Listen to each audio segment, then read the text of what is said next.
Hello everyone, আমি Ishita and welcome back to my another new video.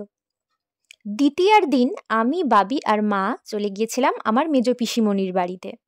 পিসিমণির বাড়ি যাওয়ার প্রধান কারণ ছিল ঠাম্মির সাথে দেখা করা। আমার ঠাম্মি বছরের বেশিরভাগ সময়, বিশেষ করে পুজোর সময় তো আমাদের বাড়িতেই থাকে। আগের বছর পুজোতেও ঠাম্মি আমাদের বাড়িতেই ছিল, কিন্তু এই বছর মেজ পিসিমণির বাড়িতে আছে। ওখানে গিয়ে পড়ে গিয়ে হালকা পায়ে চোট পেয়েছিল। তো বয়স তো অনেকটাই হয়েছে, ঠাম্মির বয়স 94 or 95 এইরকম হবে। তো এই বয়সে পায়ে চোট নিয়ে আবার এদিক ওদিক যাতায়াত করলে হয়তো পায়ের ব্যথাটা আরও বাড়বে।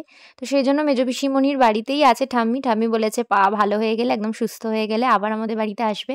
তো ঠাম্মি যেহেতু বেশিরভাগ সময় আমাদের বাড়িতেই থাকে, সেই জন্য ঠাম্মিকে মিসও করছি, আবার বিশেষ করে পুজোর আগে।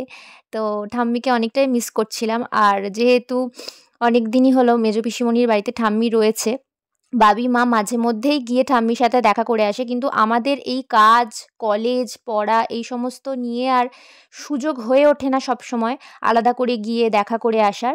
তো ঠাম্মি আমাকেও দেখতে চেয়েছিল, কারণ ঠাম্মিও আমাকে খুব মিস করছিল। তো অনেকবার ফোন করে বলেছে যে একদিন আসিস আমার সাথে দেখা করে যাস। তো ভাবলাম পুজোর আগেই ঠাম্মির সাথে একবার মিট করে আসি। আর ঠাম্মির জন্য পুজোর কিছু উপহারও ছিল, তো ভাবলাম এই সুযোগে একসাথে দুটো কাজ হয়ে যাবে, ঠাম্মির সাথে দেখাও হয়ে যাবে আর পুজোর উপহারগুলোও দেওয়া হয়ে যাবে। তো সেই জন্য আমি, বাবি আর মা চলে গিয়েছিলাম মেজ পিসিমণির বাড়ি ঠাম্মির সাথে দেখা করতে। আর এতদিন পরে ঠাম্মিকে দেখে কিন্তু আমি খুব ইমোশনাল হয়ে গেছিলাম, মানে আমার তো চোখে জলই চলে এসেছিলো। আর খুব আনন্দ হচ্ছিল এতদিন পরে ঠাম্মিকে দেখে। ঠাম্মিকে দেখেও বুঝতে পারছিলাম যে এতদিন পরে আমাকে দেখে ঠাম্মিও খুব হ্যাপি।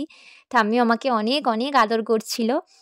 এই আদরটাকেই এত মিস করছিলাম আমি। ঠাম্মি বাড়িতে থাকা মানে ঠাম্মির সাথে একটু কথা বলা, ঠাম্মির কাছে আদর খাওয়া, মাথায় তেল মাখিয়ে দেয় ঠাম্মি, তো এইগুলোকে অনেক অনেক মিস করছিলাম।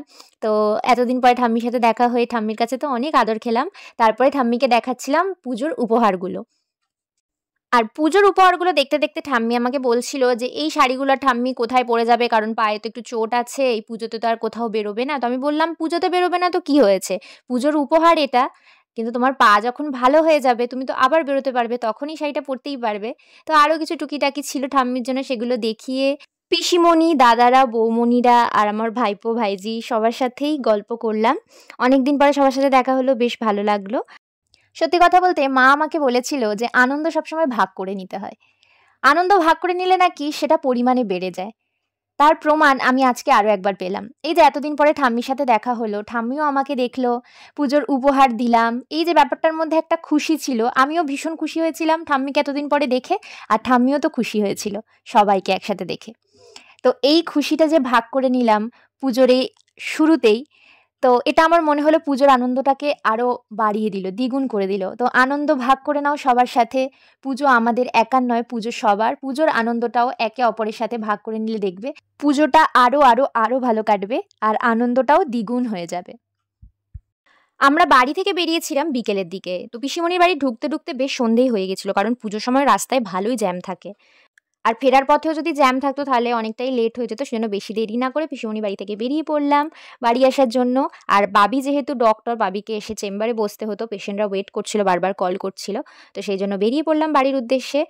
ফেরার পথে বাবি চেম্বারে নেমে পড়েছিল, আর আমি আর মা চলে এসেছিলাম বাড়িতে। পুজোর মধ্যে আমি জানি অনেক লেটে লেটে ভিডিও আসছে, কারণ এই পুজোতে ঘোরা, খাওয়া দাওয়া, মজা করা, তার মধ্যে আবার ব্লগ এডিট, ফটো পোস্ট করা, সব কিছু নিয়ে আর পেরে উঠছি না। কিন্তু আমি খুব চেষ্টা করছি সব ভিডিওগুলো পরপর তোমাদের সাথে শেয়ার করার। পুজোর তো আর কয়েকটা দিনই বাকি, এই পুজো আসবে আসবে ব্যাপারটাই খুব ভালো লাগে, একবার এসে যাওয়া মানেই পুজো শেষ, এটা ভেবেই খুব কষ্ট লাগে। তো যাই হোক, যে কটা দিন বাকি রয়েছে তোমরা সবাই খুব আনন্দ করে পুজো কাটাও, সাবধানে ঘোরো। ফেরার পথে দেখছিলাম আমাদের এখানের মণ্ডপ সজ্জার কাজ তখনও কিছুটা বাকি ছিল, কারণ ওয়েদার মাঝে মধ্যেই যা খারাপ হয়ে যাচ্ছিল, সেজন্য কাজটা কমপ্লিট হতে একটু তো সময় লাগবেই।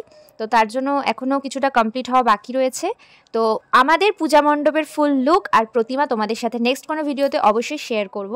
পুজোর আরও অনেক ভিডিও তোমাদের সাথে শেয়ার করব, তো সাথে থেকো।